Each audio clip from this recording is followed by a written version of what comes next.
I don't know where else to post this. Maybe I just need to get it all down before I lose my mind.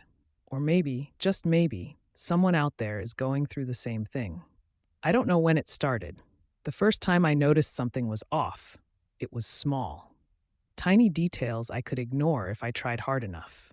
Like how my favorite brand of cereal had a slightly different logo, or how my coworker's last name changed overnight. At first, I figured I was just misremembering things. We all do that, right? The Mandela effect. The brain playing tricks, making us swear something was different than it actually was. I shrugged it off, but it kept happening. Every time I went to sleep, the world around me changed. It wasn't obvious at first, just enough to make me doubt myself. The streets in my neighborhood weren't quite in the right place. A movie I knew I had seen before suddenly didn't exist. My mom's birthday moved by a day. Still, I didn't panic. I figured I was just stressed, or maybe my sleep was being affected by something. I made excuses, tried to rationalize, until the day I woke up and found my brother sitting on my couch, controller in hand, playing Call of Duty like he used to. My brother has been dead for 6 years. I froze. I couldn't even breathe.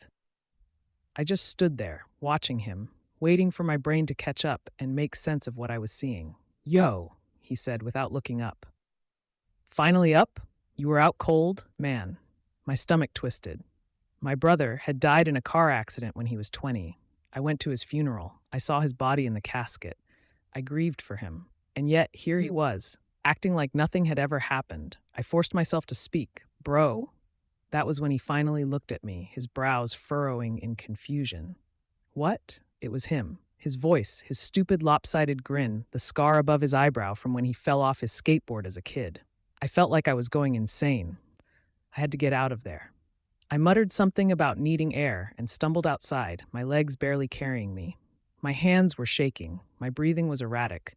I leaned against a tree, trying to force my brain to work. In this world, he never got in that car.